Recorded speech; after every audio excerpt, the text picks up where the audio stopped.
Good afternoon, Kute sir. Good afternoon sir. Morning session थोडंसं 5-10 मिनिटं late झालं होतं. ओके त्यामुळे जॉईन होत आहेत participants. Okay We will start. Participant will join later on. Fine, no problem. Okay, okay. Dear participants, welcome to the next session on data pre-processing part. I welcome resource person for this next 4 sessions. This sessions, evening session and tomorrow's 2 sessions. That is Mr. Tushar B. Kute. Tushar B. Kute, sir, currently held a position as working as a data scientist and researcher in Me2 Research Pune.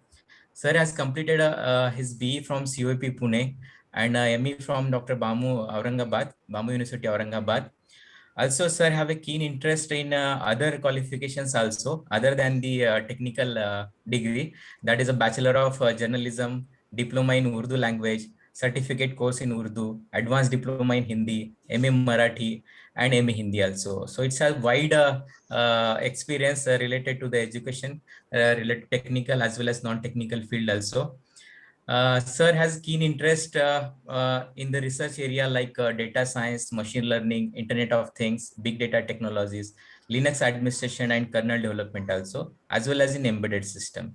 Sir has a technical proficiency in programming, C++, Java, Python, Haskell, R, and different platforms also that like Ubuntu, Linux Mint, Kali Linux, Ubuntu Server, and Android etc. Okay. Sir also have published more than 10 papers in conference and more than 15 papers in international journals, which included high citations also, as well as carried out many projects based on the Linux as well as different technological platform, that is C, VC++, and then VB and C, and using the different platform, that is Linux as well as Windows. Sir has been conducted more than 100 training programs, as well as act as expert seminars, and also act as a resource person in online training program, as well as STTP and FTP conducted. Sir also conducted associated with the spoken tutorial with IIT Bombay. So with this IIT Bombay, he has conducted the workshops on Python, Linux, Java, then LibreOffice Impress, and LibreOffice calculations. Okay, so this is a wide spread of sir's introduction related to the technical field. So I request Tushar Kute sir, so please continue with this session and express your thoughts in this session. Kute sir. Yeah. Thanks a lot. Thank you, sir. Thanks Welcome, for sir. the introduction. Yeah. So today's session and now onwards 4 session, I'll be conducting practically on Python programming language. Whatever my experience is according to data science, data analytics, how it flows. So with that particular flow, we'll be taking one by one session practically. In this session also, if you have any doubts, we can put in the chat box, or I'll be having one 5 to 10 minute slot at the end of the session before 2:30. So if any doubts or any kind of questions are there, so you can ask that time also. I just want to make sure first, is my audio clear or any Yes, sir. disturbances are there? Clear? Yes, sir. Fine. Clear. Thank you. Thank you. Thanks a lot, sir. So data pre-processing. I hope that already whatever sessions were conducted in Python and the data science, machine learning, you attended all. You might have seen some practicals also. So we'll be carry forwarding these similar ideas ahead through this session. So in this session, we'll talk about data pre-processing technique. And in the next session at 3 p.m., we'll talk about the data visualization technique. They are connected. And to do data analytics, we need to understand how to do and why to do. So we'll talk about both how to do and why to do data pre-processing. See, in the data science projects, basically any kind of data science project that we used to do, we are using a data. Machine learning is a part of data. We already using data, and on that data we build a model. It's not like always you get the data, you apply machine learning, you generate the results. No, it's not like that. We actually pre-process the data. We have to perform some operation on that data, and after that only it is possible to build a perfect data analytics or data science or machine learning model by this predictive analytics, descriptive analytics, is possible there. So that all operations, or many of them, many operations are not possible within that short span of time, but many common required operations that I will show you, and why to do and how to do. That's both we can do over here. And after that, it is possible to perform operations of building a machine learning model, or do the perfect data analytics on that particular data that will be recognized. Okay. So let's start with this. Some part are theoretical, some part of practical. So first, why variables? So I think we have learned about machine learning technique. You're knowing machine learning, we got the idea of machine learning. In machine learning, we have the previous data, which is like any kind of human experience, or the data is collected in the form of a table, in the form of a structured data there. And in that data, we are having previous experience, that is your human experience, we can say, or any other kind of experiment which is collected through computerized databases there. In that experience, what we have observed previously, that is what was happened previously, it is recorded. And in that, we using that data, we build a machine learning model, and then we do the predictive analytics onto it. So that previous data, we are having few things. Two most important thing, that two kind of variables we have in the data set. Two kind of variables are like, we are having dependent variables and independent variables. So whenever we have to build a model on the data, it is required to understand what is input variable and what is output variable present there. Okay, dependent and independent, two kind of variables are presented there. I'll show few of the data sets in that you can learn about in the upcoming session. When you see the machine learning technique, that time you require this kind of idea, what is dependent variable and what is independent variable here. So, and in case of dependent variable, again, two types are there. They are called as continuous variable and categorical variable. So based on that also, what or which kind of algorithm you have to choose, it's depending. That's why it's also recognized, identified to know what is categorical variable and continuous variable. So to understand that, we need to know about it. Just look at the first type, dependent and independent variable.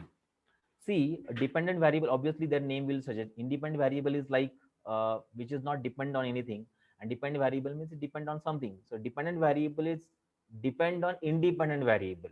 So we can call dependent variable is the output variable, and independent variable is input variable. You are given a data set, and in that data set, which variable is output, that we need to know, and which is your input, that also we need to know. So in many books or many blogs, many data scientists uses this name different using different terminologies. Independent variable, that is input variable, is sometimes called as experimental variable, predictor variable, or dependent variable, independent variable, or input variables. Many names are there which are given to it. So all they are same. It's a variable which is being manipulated in an experiment in order to observe the effect of dependent variable there. Dependent variable, which is we call as output variable, outcome variable, response variable. Okay, many names are there. So everyone uses different terminologies to describe that kind of variable here. Let's see any example. For example, I'm having a data set of employees' salary. Employees' salary. So they are given experience and salary also. So you can identify that. Your salary is dependent upon your experience. So you can identify that experience is your input and salary is your output. Fine. Or mileage of the car. So mileage of the car is dependent on like weight of the car, the uh, weight of the car, and the number of cylinders, whether your car is uh, automatic or manual, or many more factors are there. On that it dependent. So mileage is the output variable, and remaining others are the input variables or horsepower of the car, like that. Like, so dependent, independent, two different kind of variables are there. Let's see one example which I mentioned over here. Imagine that a tutor asks 100 students to complete the maths test, and the tutor wants to know why some students perform better than others. Okay, so the tutor does not know the answer to that, so she thinks that because of two reasons are there. So every data set, something like that reasons are present, we need to identify it. Some students spend more time for revising the test, and some students are naturally more intelligent than others. It means that two factors are there in which the marks gained by the student are depending on. Which are that? First is revision time. You can see independent variable which I mentioned over here is a revision time. Okay, and second variable is the intelligent score, the IQ score of the student. And what is the dependent variable? Dependent variable is the test marks, which is measured from 0 to 100. Okay, which is measured from 0 to 100. So these two can be the input variables, and the score marks that we get is the output variable. Correct. So you can think of it. You think logically. Basically, when you are going to create a science project or any kind of project, it is the responsibility of the client to tell data scientists that this is your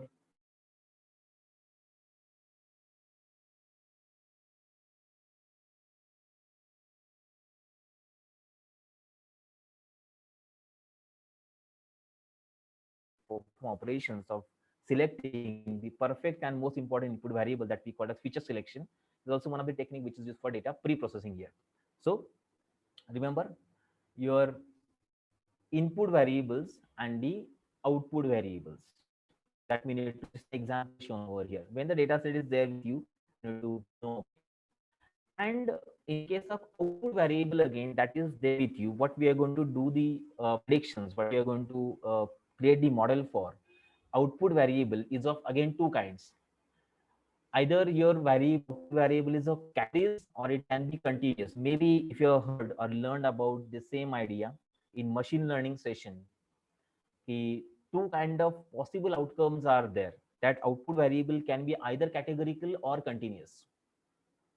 Categories will be there. Like I'm having a data set where the mails are shown as spam or not spam. I'm having a data set where the information about diabetic patient is given. So this patient is diabetic, these patients are non-diabetic. Okay, so two classes are there. I'm having a data set where the features of dog, cat, or rabbit or horse are given. So four categories I'm predicting.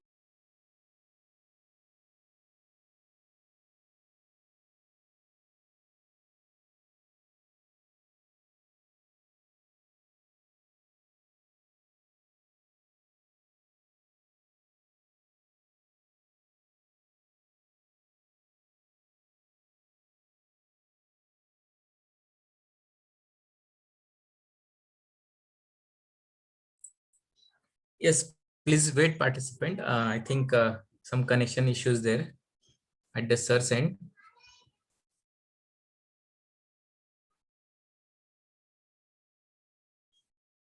Just disconnect. Wait a minute.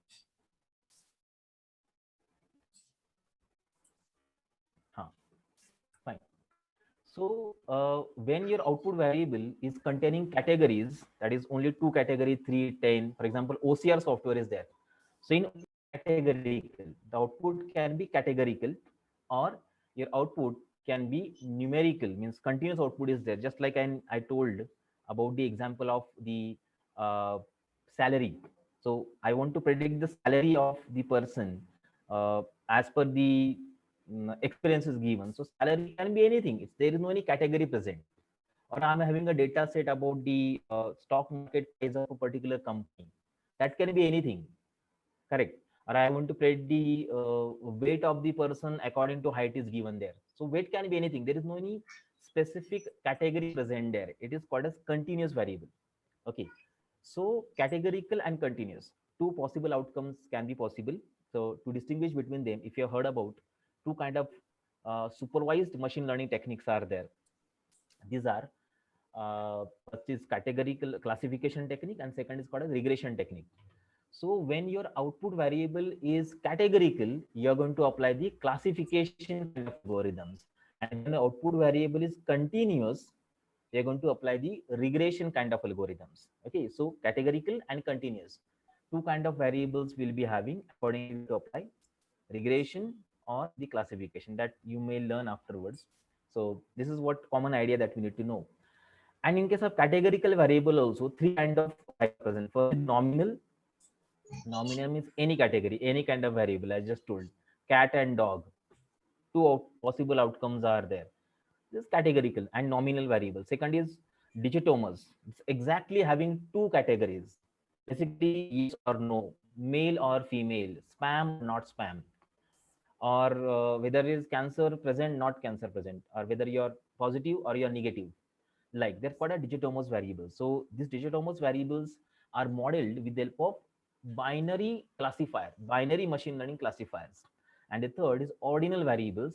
Ordinal variables are again having categories, but they are in the order 1, 2, 3, 4, 5.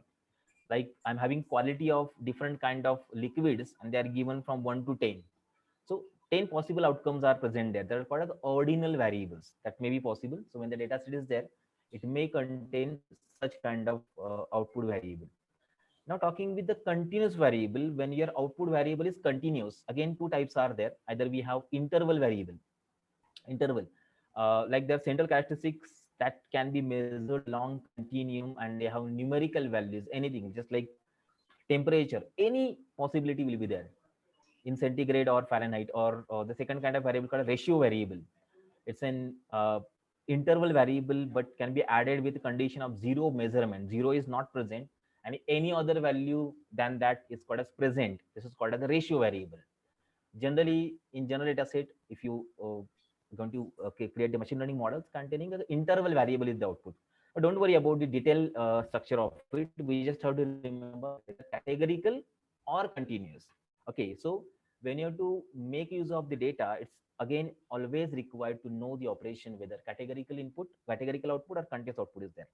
Because most of the time I have seen the developers are unknown to that. They don't know what is their output variable and what kind of bits is there. And most of the time we get confused whether you have to apply classification algorithm or regression algorithm. So which is performing better will give the correct result to you. That confusion should not be there in your mind.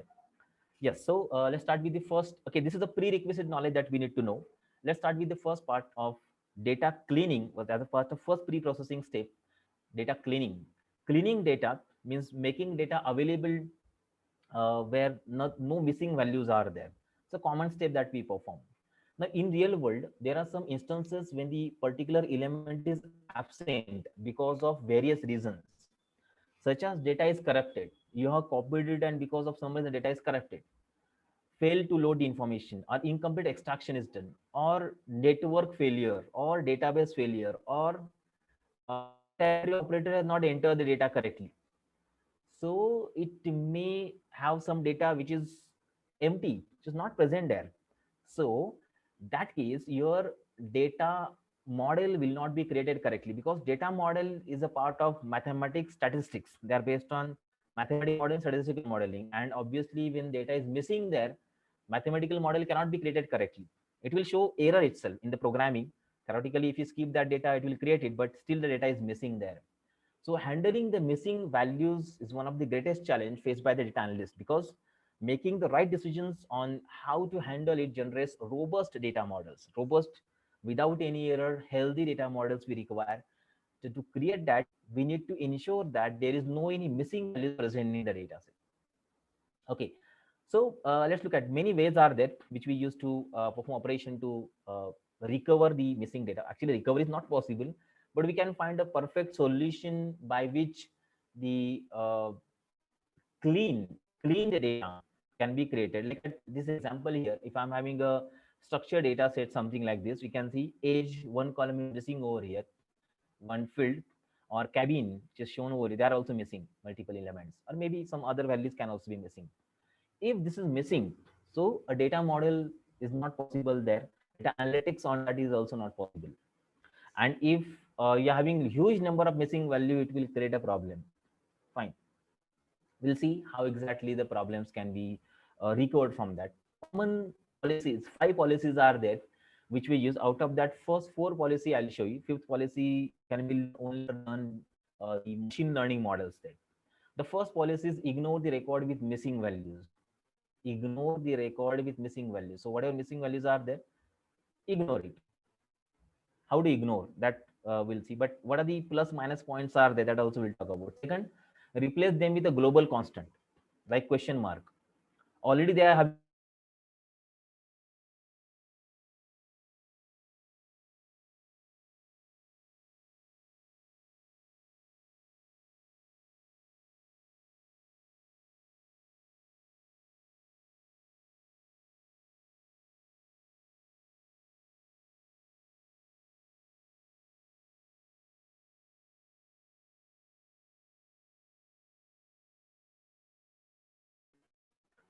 fine. My network is stable, but still it was disconnected. I don't know why. Replace them with the global constant. So basically, global constant are very difficult to recognize. That's knowledge of everyone's. Or fill the missing value manually based on your domain knowledge. Common areas we basically use mentioned summarized over here. Uh, your domain knowledge means whatever you know. For example, I know the age of student is lying between 8 to 22, so I can fill any value between that domain knowledge. Or the fourth, very important, replace them with the variable mean. Others mean we have to replace there, or median of remaining values, middlemost value can be replaced, or about the most frequent value if the missing value is categorical. That's good idea to use. So we'll see that one. And the fourth fifth technique is use the modeling technique like nearest neighbor. It's a machine learning algorithm, or Bayesian rule. New Bayes algorithm is there, or decision tree algorithm. So we'll see that one.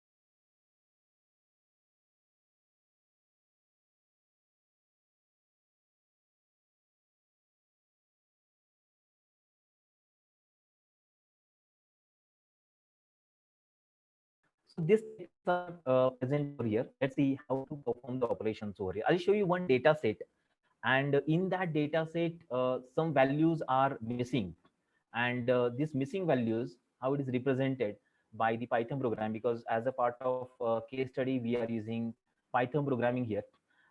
It's very commonly used language actually, by which most of the data science work in the industries are done. It's platform independent, and many libraries are also present. That's why we generally prefer the Python programming here. Wait a minute, just check this out.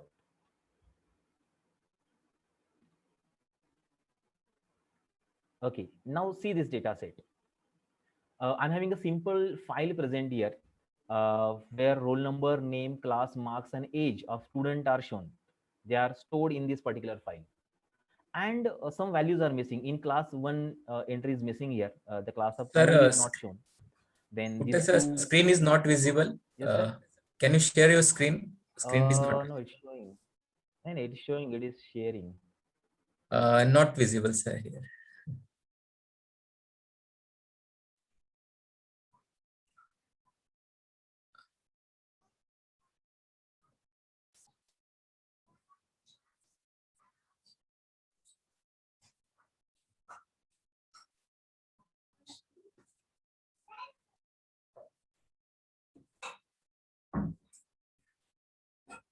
Yes, sir. Is it visible now?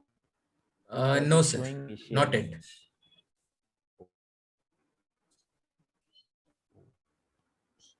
Stopped. Student.csv. Your connection is unstable. Most of the time, Visible yeah, now? lost in connection. Just a minute. Now still it is showing me it's sharing Yes, here. now visible. Yes, yes, now Oh, visible. Yes. oh, now visible. Okay, fine. So check this out. Here one class is missing. Two marks are missing. Okay, and here age, and this one age is missing here. So check it. So this data may be because of database connection or network connection, that data entry is not, or data entry operator is not knowing what value should.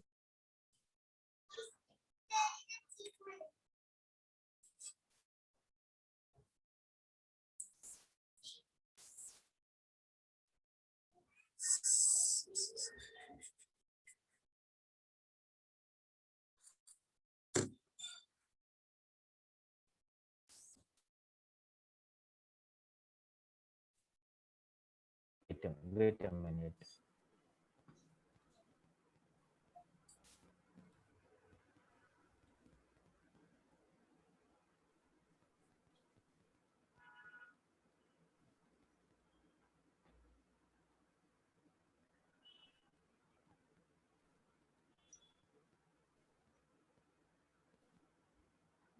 Yes, sir. Is it visible? Screen is visible. I'm opening my Jupyter notebook here. Yes, sir. Yes, it is visible. I have changed my network also. Maybe it's having good Uh, strength now. yes, Yeah, sometimes 2-3 times you will lost connections. correct. Fine. So let's see. I'll just show you a simple demo, how exactly this missing value we can recover from. 5 options are given there. And in Python, we are having one package called as pandas. by which it's possible to read the data using a CSV file. I just shown the file, which is CSV. Basically, CSV are preferable because with minimum space, maximum data is stored inside it. If any one of you are working on the uh, data science applications like in Python, so most of the time we prefer CSV file, comma separated values file, where minimum space and maximum information is stored. That's my experience also. So everyone basically using the same file. So I'm using it now. Pandas is a package which I am reading, and after that there is a function called as read CSV. With the help of that, the any kind of CSV file can be read. So I'm using the student CSV file which I have read, and now I'm completely reading that in my Python program. Okay, whatever Python program you have seen, the same idea I'm using here. Maybe if you're using Google Colab, or if you're using Jupyter Notebook, so similar kind of uh, programming is done there in Jupyter Notebook also, and in Pandas also. The file which I've shown over here, I just created in CSV, and I'm just reading it. Now when the file is read, you can observe this one. See, the file is read and it is shown in the table format here. See, this is a table: role, name, class, marks, and age. And where the value was missing, just can check it out. Here it is showing NaN. Okay, NaN stands for not a number, not a number. Values are missing. And one things to know that if I want to do some operation onto it, I just, for example, I want to find the average of the marks. So there are certain functions that we apply on data analytics here. Simple function like df of marks. Okay, dot. I just want to get a mean of it. So just check it out. df of marks dot mean. So this is the average of marks, but this is the average of only 8 student, not the whole. Okay, or if you want to perform find the maximum of the age, same thing will be there. For example, if I want to see maximum of age, dot max. So it's an object. I can directly apply a function to perform the operations onto it. See, maximum 23. But the problem is that it is using only the data which is not missing. Fine, it's performing the operations here, but generating the result with less amount of data. Then what to do with that? Basically, okay, this is a simple function I worked, but if I'm using this data in the data science or machine learning model, it will show directly the error. The data is missing over there. So we have to find a solution onto it. The first solution which I shown, it was delete all the rows which are containing the missing values. But before that, we need to know how do we find the missing values in the data set, in the data operations. Now see, uh, in this particular data frame, there are certain functions that we can apply by which you can identify it, because only 10 entries are there. So in single screen, it is visible. Just think about it, if lakhs of 10,000 entries are there in data set, it is basically is there. Even some data set contain lakhs of 2 lakh, 3 lakh, 5 lakh entries there. So in that data, where missing values there and how many missing values are present, how to identify that?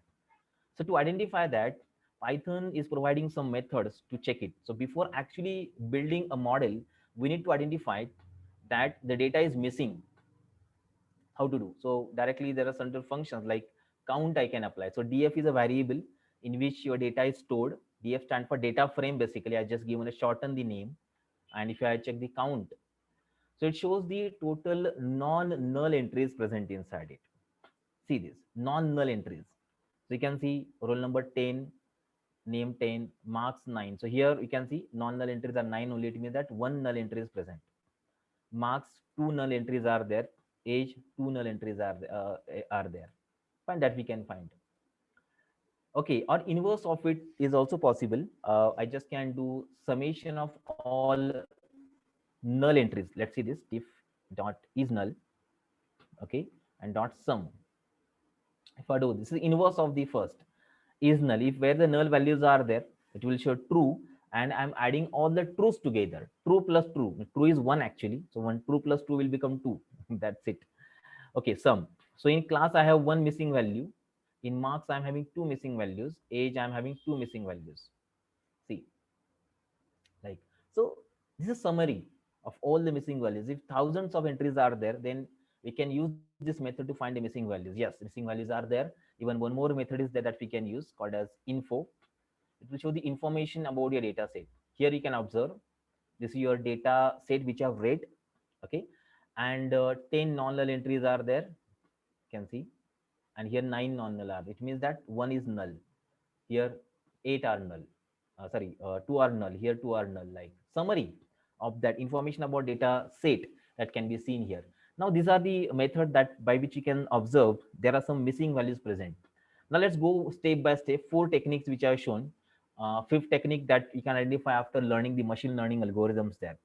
The first, delete all the rows which are containing the missing values. You can check the shape of it. 10 rows and 5 columns are present in this data.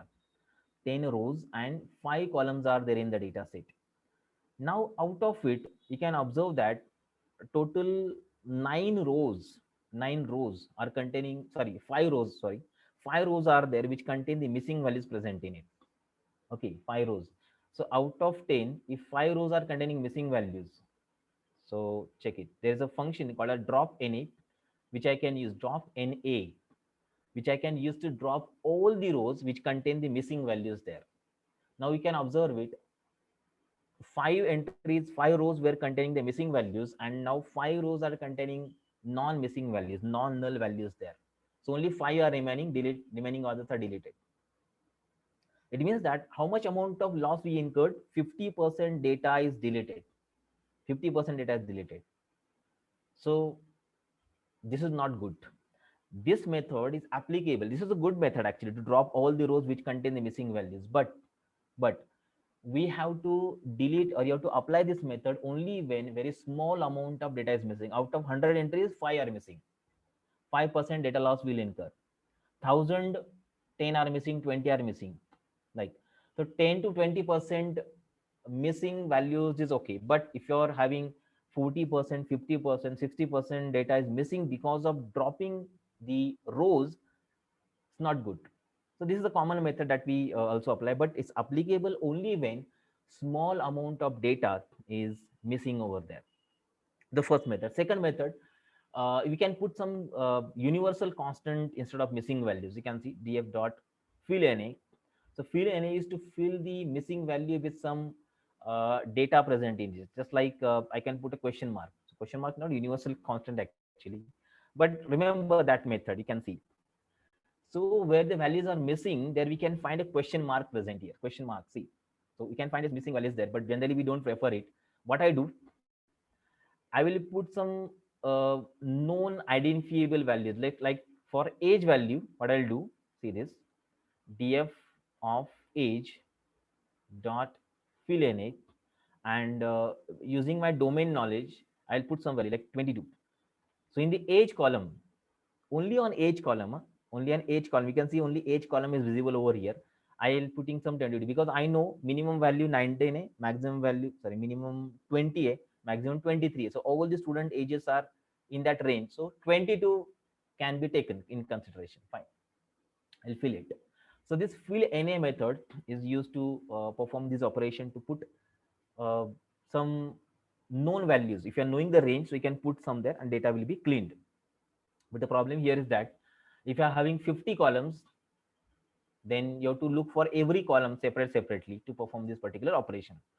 Okay, so to find a solution onto it, fill NA method in Python can be used to perform a different operation here, and that is method parameter I can apply. Let's see that df dot fill NA, and there I am to apply the method. The two methods are there which I can choose here. The first method is called as pad. Now you can see the data is completely cleaned over here. Only the first entry is not cleaned here. The problem is that previous data is put instead of missing value. Previous data, it's put, like you can see here, these two values are missing. So previous data was 67.45, it is placed here and placed here also. This was also missing, 23.0 is placed here. Previous data is put instead of the missing values, called as padding. Padding. This method is applied. We can use this method. So by that data can be cleaned up, but the problem will be there for the first value that we have over here. So instead of that, again, there is one more method that is applicable to clean the data. Okay, that's called as backfill. See, backfill. Backfill means next data is put instead of the missed value here. Backfill. Say this. Now data is cleaned. It doesn't look like something weird, but okay, I can predict the value in specific range. Exact value prediction not possible. Okay, someone has missed the marks. How exact was it possible? But somewhat near to that, some prediction can be correct. It's not like marks is 156%. Not possible because you don't know the range of marks. So by using that, we can just put previous or next value instead of it, and data can be cleaned. Good method. One of the good method that we can prefer. Next, the fourth one, like put mean, median, or mode of the missing values instead of it.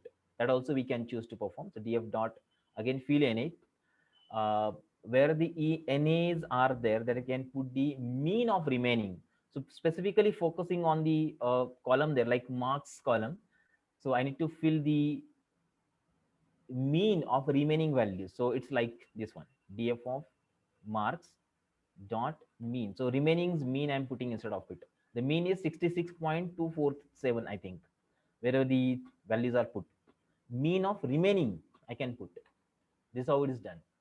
Df of marks dot fill NA. Fill NA is the method of this data frame. Okay, basically it's a series actually, and I'm passing the parameter to mean. So mean of remaining values we can put clean. Okay, fine.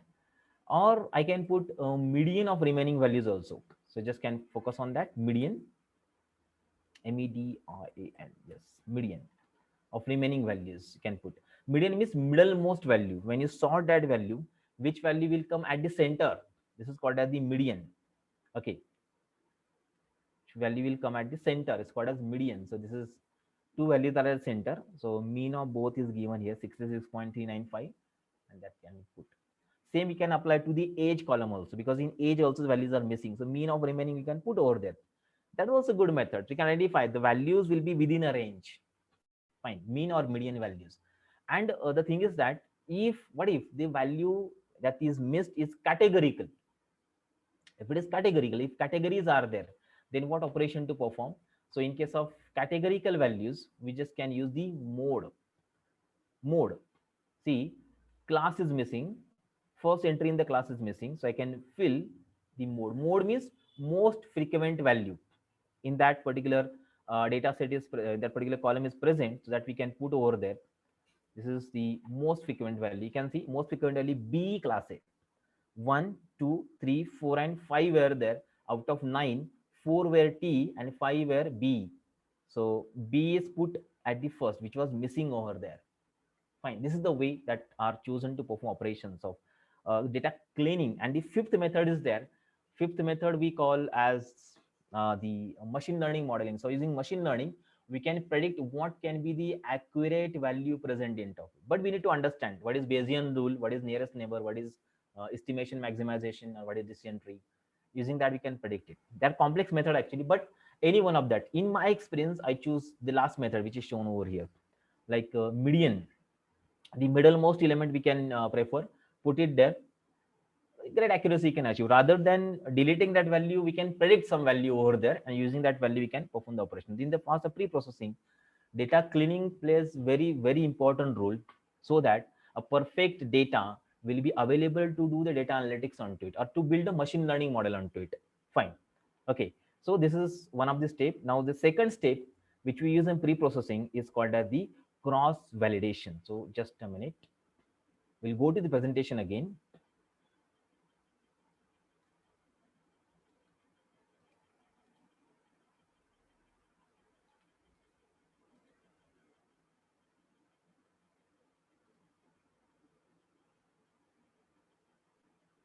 Okay, all that I just mentioned on the presentation also.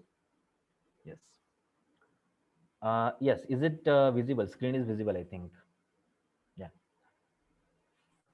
I'm Yes, having a visible, data sir. set here. Yeah, thank you, sir. Data sets. Now see, this is again very important to know before actually applying the machine learning operations here. We generally call this concept as cross validation. Cross validation. So the data set which is given, which is available to us, before applying the machine learning algorithm onto it, we have to convert this data into two different parts. It's called a training data and the testing data. Okay, they are used at various stages of development of a data analytics model onto it. What's the meaning of it? The training data is the largest data which is present here. It's an actual data set which is used in machine learning to train the model. Train means build the model. So whatever, okay, machine learning you all learn. So machine learning requires the previous data. So you apply that data, and using that data, machine learning model is created. That is called as a training data set. And some part of original data set is kept as training, and some part is kept as testing. Fine. So let's look at this example which I mentioned over here. For example, uh, my input variable is A and output variable is B. Okay. Okay, only two I just mentioned. Input variable is A, which is A here, and output variable is B. So B is the dependent variable and A is the independent variable.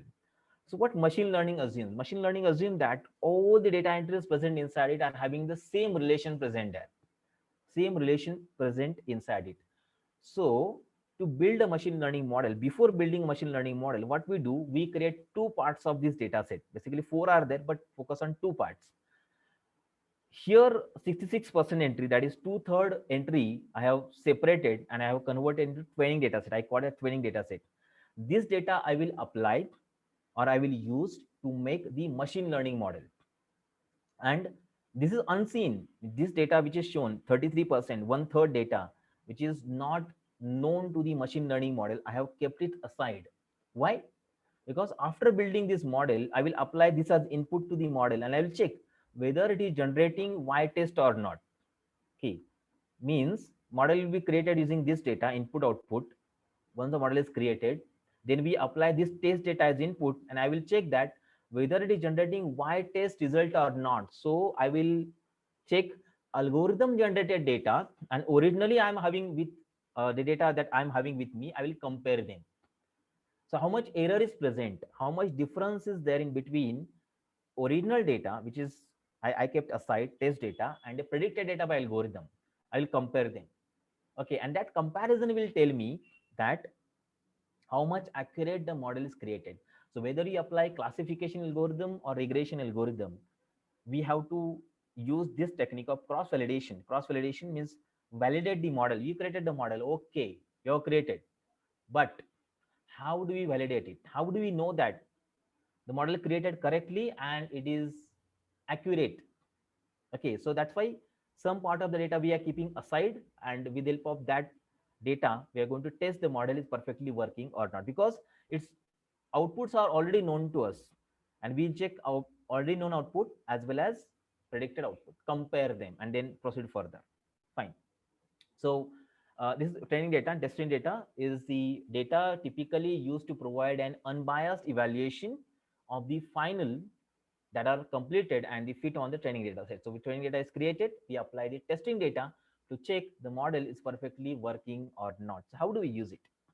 The algorithm will be trained on the training data where the X is input and Y is the output. This is a general terminology where data scientists basically uses X input, Y output. Fine. Now, once the algorithm is trained with the training data, X test data will be given as input to the algorithm to predict the output. And now last line, which is very important to note, the predicted output Y pred will be compared with the Y test. Y pred predicted by algorithm. X, Y test ordinary we are having with us. We compare them to check the accuracy score of algorithm. That you will learn in machine learning model how to evaluate it. But this is a pre-processing technique that we need to know, which is the cross validation. Actually, many cross validation techniques are present, out of which this is very commonly used cross validation technique to check the effectiveness, efficiency, accuracy of the machine learning model. And practically speaking, how to do this particular task. So to do this particular task, we are having some functions in Python. With the help of this particular function, it's possible to perform the operations of uh, converting the data into training and testing fashion here. So I have opened my Jupyter notebook again, and now let's see how to do the cross validation using Python. So to can separate a data set here. I'm having one data set with me. I'll show that data set here by opening it. Just a minute, check it. I'm just reading it. The data set is containing social networking advertisements. Okay, just check it out. What it contains? Okay, it contains some 5 columns present over here: user ID, gender, age, estimated salary, and whether that particular customer has purchased that item or not. See, this data is collected through social networking advertisement. Okay, so on Facebook, on Instagram, on LinkedIn, you get different kind of advertisements, and most of them are very means very close to you. You know that they are knowing it. You will be the person who can purchase that. Okay, because of some algorithm of Google AdSense that they are shown over here. And in this data set, we are having these 4 inputs and 1 output. Purchase is the output, whether you have purchased or not purchased, like whether that customer has purchased this item or not purchased this item. That data is recorded and saved. Now I'll show you the cross validation of this data. So how data is converted into training data and the testing data here. But before that, we have to separate input and output variable, and without that also it is possible to do. But let's do this training and testing splitting, how to do this one. So total number of entries present in this data set are, check it, 400 rows and 5 columns are there. This is the shape attribute which will show you 400 rows and 5 columns are present in this data set. Now I want to convert this data 75% training data. So only 75% I will use to train it, and 25% I will use to test that's whether it's working perfectly or not. This is a classification data set actually. So to do this one in Python, in sklearn package, scikit-learn package, there's a internal sub package present called as model selection. With the help of it, we can perform the cross validation of it. So let's see from sklearn dot model selection. There's a function called as train test split. Train test split. Okay. Uh, it's a function basically in Python by which you can convert the data into training and testing format. So 2 data set I will create out of this 400. Okay, out of this 400, I will create 2 data sets here. And out of it, training data will be used to build the model, testing will be used to check the model is working or not. So I have not separated input output variables. I'll directly do these operations. How to do? Train,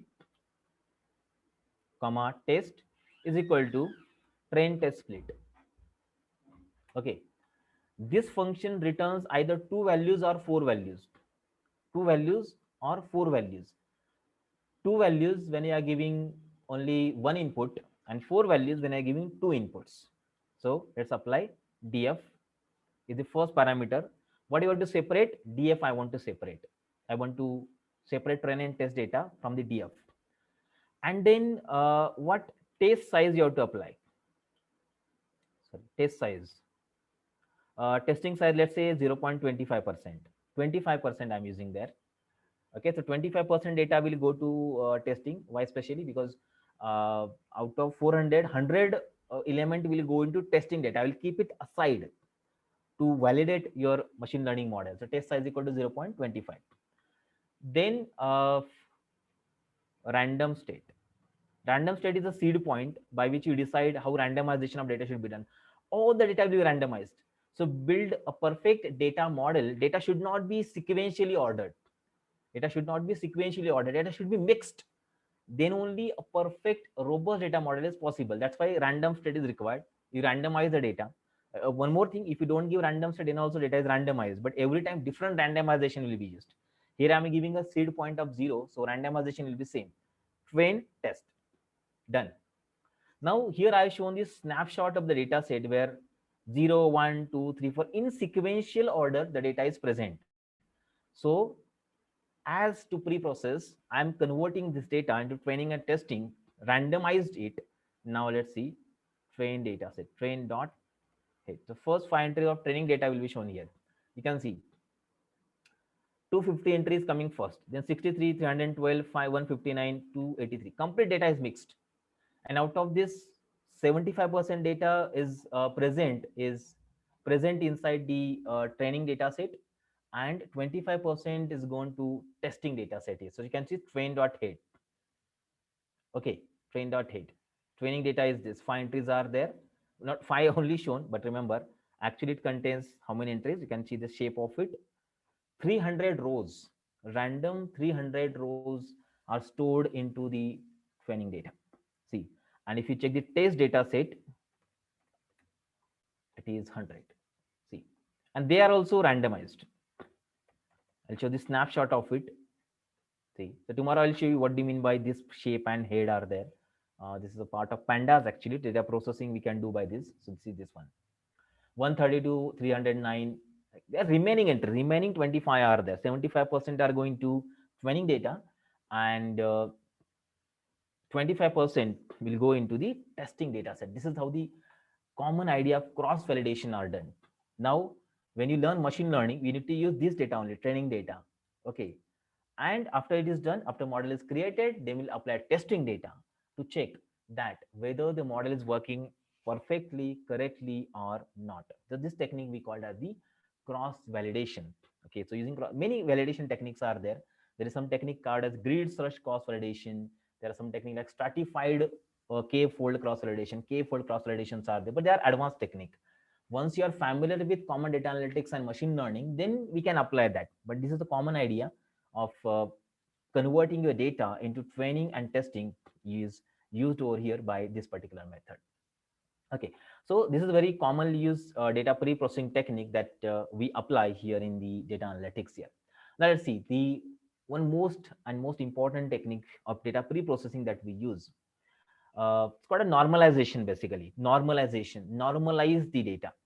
Normalization means converting the scale in the same range or making the deviation same. See, there are common ideas are there about the data assumption that we use. See, real world data set contains the feature means input data, and label means the output data. These are the terminology that we use in the data modeling. The feature which are highly vary in magnitude, units and range.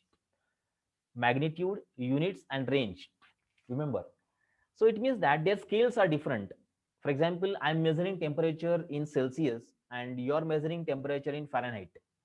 Okay, someone has told my body temperature is 98 degrees centigrade. Complete misinterpretation will be there, correct? We measure body temperature in Fahrenheit, correct, most of the time, and atmospheric temperature in centigrade. Though it's a temperature, the scales are different, and that's why their impact will be different. If you measure Fahrenheit in centigrade and centigrade in Fahrenheit, it's a wrong assumptions. Fine. So scales are irrelevant most of the time. So in that case, when the scales are irrelevant, they are misleading, then we have to normalize the data. Normalize the data. Most of the machine learning algorithms basically generate the result because of magnitude of the data. See, the algorithm, for example, Euclidean distance is there. Euclidean distance measure. They are very sensitive to magnitude of the data. Hence, feature scaling or normalization is performed onto that. There's a concept called as variance. There is a concept called as standard deviation. See, when the data is perfect, it's very normalized data present there, means unique data, no outliers, no extraterritorial values are present inside it, but a normalized data. But when two inputs are given and the scale of one input is different and scale of another input is different, so their impact in the output will be different. Remember, this is common idea of statistics. That statistics basically works on relation, not on magnitude.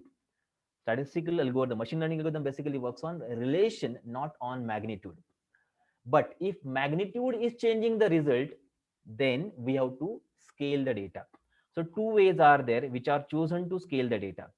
Two ways are there which are chosen to scale the data. Out of which the first method is called as feature scaling. Feature scaling, and second method is called as the min max scaling, which is used. Now see, let's summarize this formally. If the feature in the data set is big in scale compared to others in the algorithm where Euclidean distance measurement is used, so big scale data will become dominating. See, for example, if I'm having a function called as y is equal to x plus z, y is equal to x plus z, so where the value of x and z are lying in the same range. For example, minimum value of x is 0, maximum is 10, and minimum value of z is 0, maximum is 10. So think logically, the impact of x and z on y will be 50-50, will be same. Okay, whatever in the percentage I'm changing x, it's 50% impact will be there on y. What the percentage that I'm changing Z, its 50% impact will be there on Y, because their scales are different and two variables are there. Now see, if value of X are from 1 lakh to 10 lakh and value of Z is from 1 to 10, obviously the impact of X on the Y output variable will be more because its magnitude is more, because the magnitude is high and Z is having very negligible value 1 to 10. How much impact will have? Maximum 10 and minimum 1, which is negligible if you compare with the value of X. Remember, so magnitude, if magnitude is become dominating in the output, that time we have to normalize the data. One of the most important normalization technique that is used in the data analytics, and before applying the machine learning model, we need to remember we have to perform the operations. The two techniques are there to normalize the data. Out of which the first technique we called as the feature scaling, and second technique is called as the mean max scaling. I'll show you. Okay, feature scaling is also called as the standardization, which replaces the value by their Z score. So Z score is calculated by this method. Okay, Z is equal to actual value minus mean divided by deviations.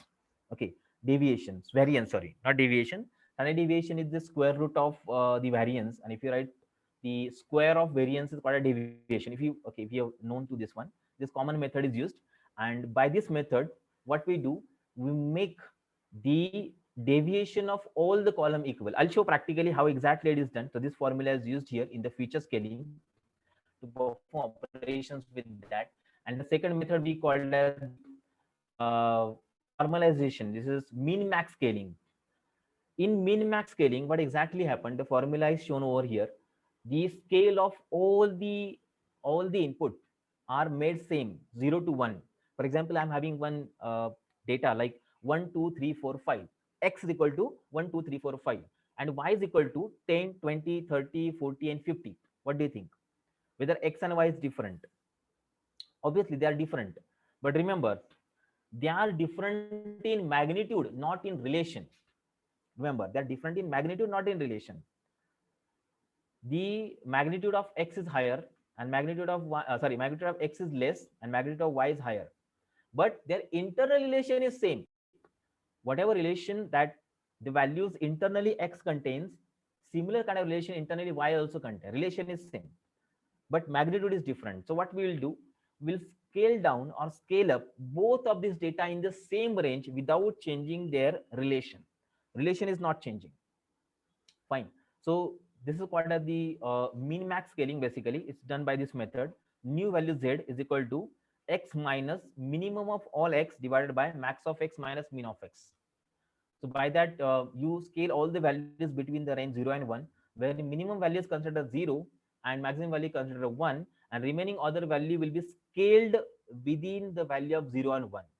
By using this concept, it is done. So it's useful to scale the input attributes for a model that relies on magnitude of values such as k nearest neighbor. Okay, so remember, not only k nearest neighbor, almost all the machine learning algorithm except decision tree algorithm, almost all except decision tree algorithm require the normalization if multiple inputs are there which are having different scales. So we have to normalize that particular data either by using feature scaling or by using the min max scaling.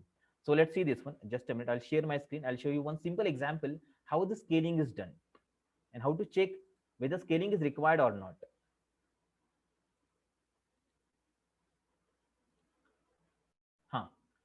Now see, in this data set itself, I'm having two columns present here, age and estimated salary. For example, okay, I'll just separate them here. In X variable, I'll take them. So from DF, these two values are taken.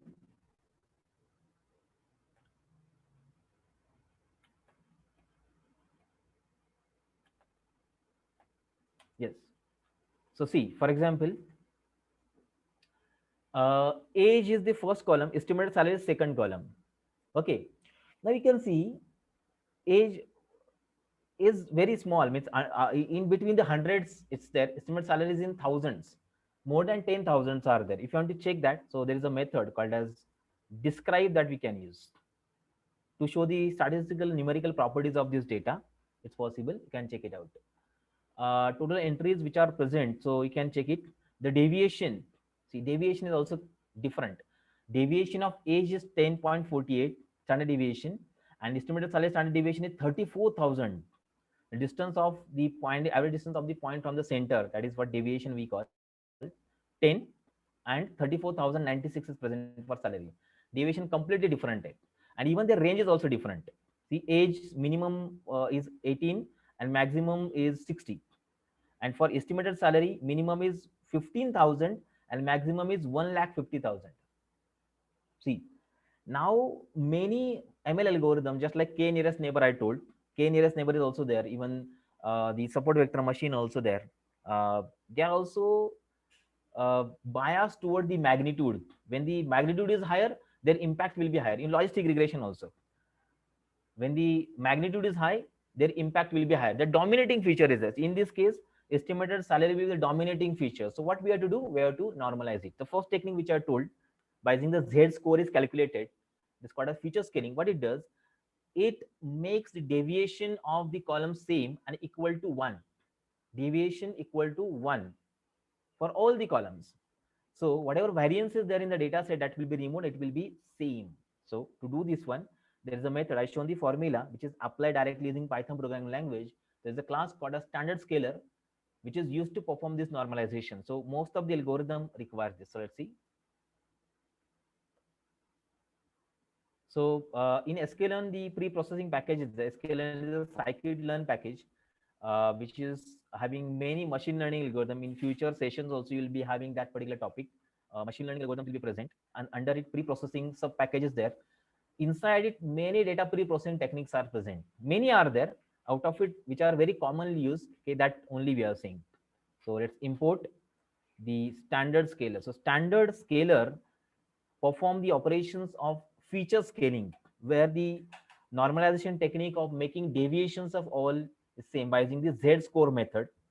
Okay, so I'm imported it, and let's create the object of it. This is the actually class. Standard scale is a class whose object I'm created over here. I've created over here, and then I'll scale the data. Xscale is equal to scalar dot. Almost all the pre-processing classes which are present in the scikit-learn package in Python are having a fit transform method. With the help of it, the operation is performed. Okay, operation is performed. Fit and transform. Get the data and apply it. That's what the fit transform means. So we apply that data, and now I will get the scaled data after it. The scaled data after applying the feature scaling is like this. You can check it. Data is scaled by using the Z score, and the deviation, standard deviation of both of the columns is made same and equal to 1, almost equal to 1, not exactly 1. You can check it. And if this is the array, actually in morning session you might have heard about the numpy array. So data after transformation is converted into array format, and you can see this array is present here. If I want to show that, so you can just make use of data frame xscale dot describe. Okay, and now we can see column number 1, the first column, see deviation of both the columns here, 1.00125 means almost equal to 1. The deviation present in this column same as that of this column. Now see, by this, now the impact of first column and second column on the output will be same. This is the first method which is applied, called a standard scaler, or we call a feature scaling by using Z score calculation. This technique is done. Okay, deviation is made same. And second normalization technique called a min max scaling. That's like the formula which we have shown. For every value, for every x value, you calculate by x minus minimum of x divided by max of x minus minimum of x. Like that technique is applied. That's called as min max scaling. So you can see from here to here, we got a transformation. Here means we got deviation 10 and 34,000 here. And after normalizing, we got deviation same. That is equal to 1. Okay, and the second technique, which is min max scaling. So let's do that one.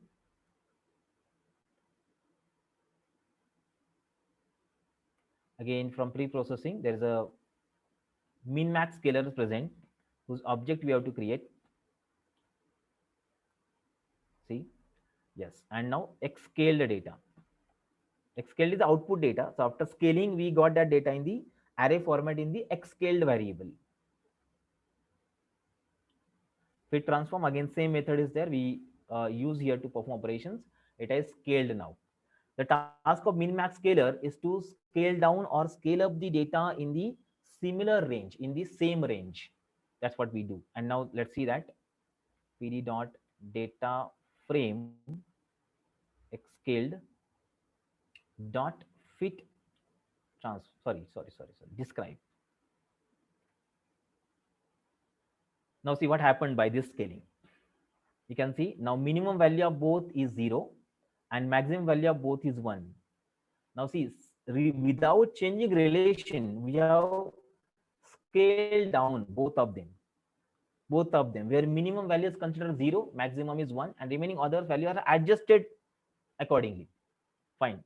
This is called the min-max scaling, which is one of the process of data normalization we apply. So why to apply, when to use? Because when the data is vary in magnitude, vary in the dimensions, or there are some variances present, so we get to apply that to make both of this column or all the column. I just shown both two columns only. Whatever all columns are there, their deviations will be kept same, their variance will be removed, and same deviations will be kept present by this first or second one. Actually, if you see the difference, there is no much difference there. Most of the time I get the question where to which one to apply, feature scaling or min max scaling. There is no standard method to apply if you're actually using the data, because if you do this task here also, minimum and maximum value are almost in the same range, 1.8 and -1.6, and if you see max 2.13, 2.35, so no my deviations are there, they are same. Okay, and if you check this one here also, standard deviation is almost same, that is 0.249 and 0.252, almost same. So whether you choose first technique or second technique doesn't matter. When the algorithm, any kind of algorithm which is very sensitive to the magnitude, so you have to normalize this data. And one more things to note, that when the machine learning algorithm is built and you have to do the predictive analytics onto it, that time also the data which is given to it, it should be normalized perfectly. Then only you have to apply further to build the machine learning model. It's a part of practice again. So as you do practice of using this, you'll come to know about this particular operation. Very commonly they are required and they're performed into the data analytics here. Okay, so this is what data pre-processing techniques are. Let's go with this another technique. Just a minute, I'll go to the presentation again. Yeah, okay, so the normalization technique which we can do. Now the next one is called as binarization. Again, a very commonly used technique. Binarized data. Now see, binarization means converting continuous variable into 0 and 1 format according to threshold. According to threshold. Let's say I'm having a temperature values in a column.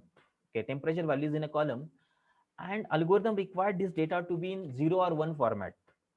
0 or 1 format. Temperature is given 24 degree, 35 degree, 32 degree, 42 degree, 31 degree, 21 degree, all. But I don't want that. I want 0 or 1.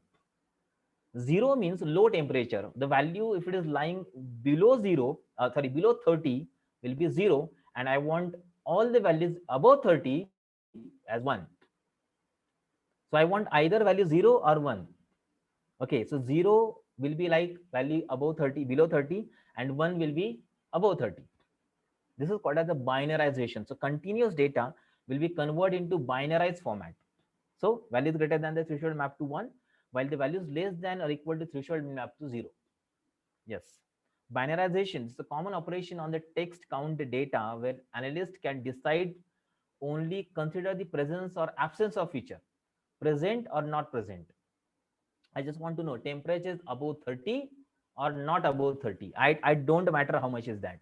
Most of the time in student analysis also we use it. Whether you got first class or not, I don't want your 85% are there or 60% are there. You are getting first class or not. Yes, this is what I want to know. So marks can be converted into first class or not in that pattern. This is how binarization is there. So this can also be used as a pre-processing step for estimators that consider Boolean variable as input, random variables. If you heard about Bernoulli data distribution, in that two possible outcomes are there, 0 and 1. So when you have to convert data in that format, when new Bayes algorithms are used, so that time you have to convert at time 0 and 1 format. This is called as the binarization. But we have to keep what should be the threshold value to your data that we have to use. Fine. So the data set which you have used over here, that data set will apply. And using this data set, I'll show the binarization concept. So binarization is also done uh, on any kind of data, but it should be numerical and continuous data. Okay, numerical and continuous data that can be only used. So let's see binarization. So again, from the sklearn package of Python, in pre-processing, I'm having the class whose name is binarizer. Binarizer. Using binarizer, I'll create the object of binarizer first. Okay, but binarizer, we need to pass one threshold value. So above what we have to make 1, and below what we have to make 0. So let's consider the age column only, age, which is the first column. And if my age is above 30, so I need 1. If my age is below 30, I'm having 0. Something like that I want. Fine. So let's go. Threshold is equal to 30. Create the object, and now let's apply it. So x bin binarized x is equal to bin dot fit transform again, and apply it on x. Applied. And now let's see this x bin binarize data. Now you can check it out. Only 0 and 1 are there. Wherever the value is above 30, actually the salaries all are 1 because all salaries are above 30. Just focus on the first column. Here this value is below 30. This is above 30. This below, below, below, below, below. This is above 30. Again below 30, above 30. Check it. See, first column 0 and 1. Only these values are visible and seen over here. 0, 1, 0, 1 are there. What is binarization? So when algorithms require the data in binarized format, whether it's present, not present, or yes or no, high, low, like kind of thing. So you just put your threshold value and convert that data into the binarized format. This is the binarization step. So as per the need of algorithm of data analytics or need of the algorithm of machine learning, we can use this pre-processing technique to convert data in the specific kind of format there. Okay, so remember that this is one more pre-processing technique that we require. So so when it's expected to use, so we can make use of these classes to perform operations there. And one more technique, this is called as encoding, and very commonly used technique of data pre-processing here. Now see what is encoding. So in many practical data science activities, the data set will contain categorical variable. Okay, so these variables are typically stored as the text values within various states. Like I'm having a color red, yellow, and blue. A size small, medium, large. Or geographical destinations are given: Pune, Mumbai, Kolhapur, Satara, Nanded, Nagpur, Aurangabad. Like all values are given there. So regardless of what the values is for, the challenge is to determine how to use this data in data analysis. Is it possible? Because data analysis, we generally focus on the mathematical operations, numerical operations, statistical operations are there. These values, these names cannot be used directly in the mathematical modeling. So we need to convert that into number format. Correct. So many ML algorithms can support categorical values without further manipulation, but there are many which do not. Therefore, the analyst is faced with the challenge of figuring out how to turn this attribute into numerical value for further processing. So there are two different ways by which you perform the operation of converting string data or categorical data into the numerical format. So two techniques are used there, which is called as label encoding and one-hot encoding. So most of the time in data analysis, when you have to build the model, we have to think that point also. Just an example of data set that we have seen. Same data set will carry forward. In that one column is there called as the gender. Yes, gender, male or female is there. Okay, so we need to convert. Basically, if you apply that data to any machine learning algorithm, it will show the error that this data is string and it cannot use that one. So we have to convert it. Either use label encoding or one-hot encoding. Let's see the first one, label encoding. The label encoding convert the string values into numerical format directly, individual column there. But in single numerical sequence only it is possible. I'll show you practically and then we'll talk about it, how exactly these operations are actually done there. So first is label encoding. The data set that's I have used over here, the same data I'll carry forward, which is that DF. Now see, now in DF, this gender column, if you see the gender column, so gender column is containing male and female, and I want to use that data, so I need to convert that label encoding. Now see the label encoding, how this is done. Again, pre-processing. So it's a very important package to know. Many are there that we can learn afterwards also. Label encoder and label binarizer are there. So LE is label encoder update I'll be creating here. And now I want to replace this whole column by encoding there. This whole column by encoding, which is gender column, correct? So df of sit, yeah, capital gender is equal to df of, sorry, le dot fit transform, same function again, everywhere functions are same, df of gender. Now let's transform that data in number format. So which number formats are there? Let's see that. Now you can observe it. Gender 1 and 0. So alphabetically the numbers are given. So female will contain 1 and male will contain, sorry, female will contain 0 and male will contain 1. See, 0 1 0 1 are given there. But it's very difficult to interpret what's the meaning of 0 and what's the meaning of 1. So we are getting information loss over here because the name is not retained, male and female name. So this is, now the whole data is in number format. We can observe it. So by this method, now machine learning algorithm can read this data, and then it can build the data analytics model, data science, machine learning model onto it, and perfectly go ahead with that. Okay, so gender, it's like this. Or one more thing, here only two possible values were present, male and female.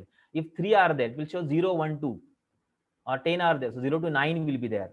So in that case, how do we know what's the meaning of 5, what's the meaning of 6, what's the meaning of 1? It's difficult to interpret. But if the column is like it's present or not, then it is okay. Like purchase column is also there. So 0 means it's present and 1 means it's not present.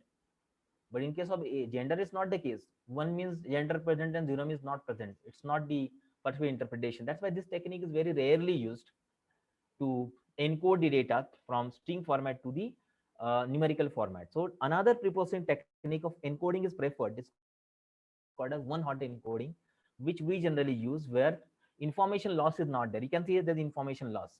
Male and female is not interpreted anywhere. We don't know what is the meaning of 1, what is the meaning of 0 are there. That's why second method is preferred. It's called as one-hot encoding. So to do this one, in pandas package, we are having one function called as get dummies. So with the help of that get dummies, I can perform the operation of converting data into again number format. So let's see, pd dot get dummies, and there I'm passing the df data frame to it. Now see this. Okay, sorry, just a minute. Data is overwritten. I need to read this data again. Correct, data is overwritten. Data is already got transformed. That's why it's required to read this data again. I'll read this, or I'll execute that. Yeah, and now see. So what will happen after the one-hot encoding? Check it out. What is happening? User ID escaped, age, estimated salary, purchase, and now see gender female, gender male. Two columns are created. Wherever the female is present, we'll get 1 there. See, and wherever the male is present, there will get 1. See, that columns are created here. Yes, male present means male is there or not. A female is there or not. Separate column. Data is expanded. Data expansion is done, and once the data is expanded, so we just can get there is no any data loss present. Still male and female names are there, but they are having a separate column created for them. Separate columns are there that we can use, and after that this data can be specifically applied. So here we are not incurring any kind of data loss. So data loss is not there. That's why this information, this method of encoding from numerical format to string format is preferable, and we generally use this particular method to perform the operation of encoding the data. That is one-hot encoding method generally we use. This is the way that we pre-process, we apply some kind of operations on that, and then convert your data from one format to another different kind of the format. Yes, this is what label encoding, one-hot encoding that we'll do on the operation specifically by this particular method here. So they are the common ways by which you pre-process the data, common pre-processing technique. Apart from that, many more techniques are there which are required to understand after machine learning is known to you. Like there are some techniques called data resampling, where you balance the classes. There are some technique called as outlier detections. Some entries which are far away from the crowd, they are called as outliers. So if you detect that outliers, that technique is also there. Many more cross validation techniques are also present. Okay, even some feature extraction techniques are there, where we have to exactly extract the important features and then use ahead with them. So many sort of techniques are there. So, but they are a part of machine learning. When you understand the machine learning, after that, when you build the data model on that data with the help of any algorithm, so we need to understand this technique is applied and present. Even from unstructured data to structured data also we can convert by some methods, but there are very large and long techniques are there that maybe we can see in the upcoming session as per the requirement of it. Okay, so if any doubts or questions are there regarding this particular session, so we just can ask. I think someone has raised the hand, so we just can ask it.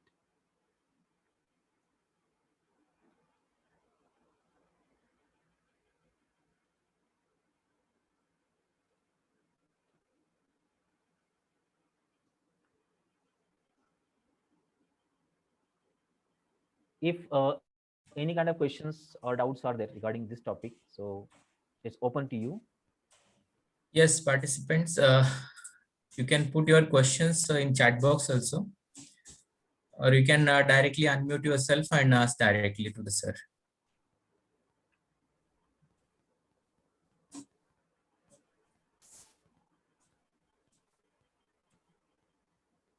Yes, sir. There is one question: encoding technique type 2. Need more details, I think.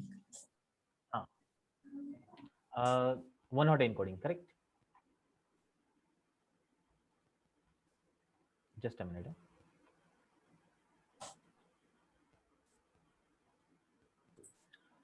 Okay, so now see, you can see this data set, original data set first. Just a minute. Now see, original data set contains only one string column, that is the gender. Okay, here male and female are there. So what one hot encoding actually does, it creates a separate column for separate class present in the category present in it. Like two categories are there, so two columns will be created. One gender male and gender female. Now you can see this, gender male and gender female. Okay, now here the male is present. So only male column will contain 1 and female column will contain 0. Again, second is male. So second male column is 1 and female column is 0. Now third is female. Third is female. So third female column is 1 and gender is 0. So where that name or entry is present, they will get 1, and if it is not present, it will go 0. So either male will be containing one value, or female will contain one value. Means when male is present or female is present, that we can identify. This is what expansion. It has expanded. We have not incurred any kind of data loss over there. And remember, only two categories are there. If having 10 categories, again 10 columns will be created. 15 categories, 15 columns will be created. So every separate column, separate category, separate column will be created over there. This is what we call as the one hot encoding method, which is used. Generally, we prefer this method because of, again, as I already mentioned, there is no data loss incurred. Data is expanded only, but we are not losing any kind of information. What's the meaning of 0 and what's the meaning of 1 there? Fine.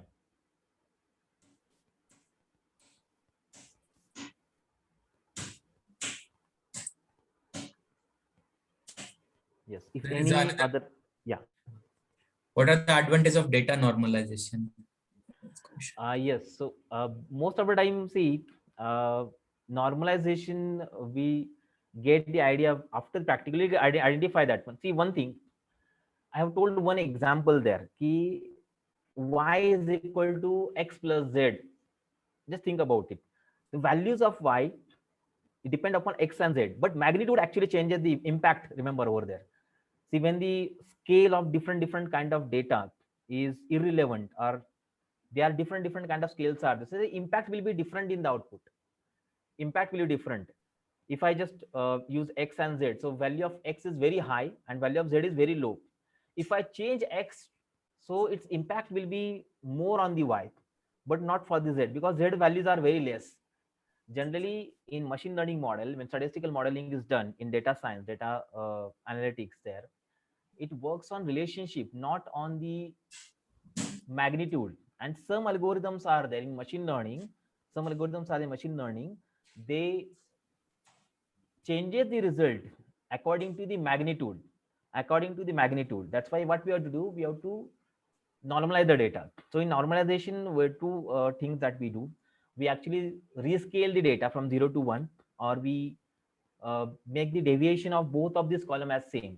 Remember, so you just do the once you perform the practical operation in machine learning, we'll come to know about it, because relation, magnitude, how it changes the data, it's a part of practice. In general, also whatever I have told, we have to prove that by using the programming. So we'll get to know about the same. So just one thing to note, it is used to make the magnitude of all the column same. All the columns same. If the magnitude is same, then the impact of every feature on the output will be same. So they will have equal importance in building a data science model or a machine learning model there. That's why it's important to normalize the data. Either you can choose min-max scaling or feature scaling steps here. Fine. This is what the common idea of normalization is there, which is present there in the data pre-processing.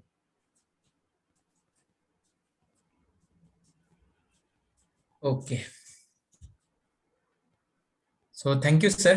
Such a nice explanation with a practical way.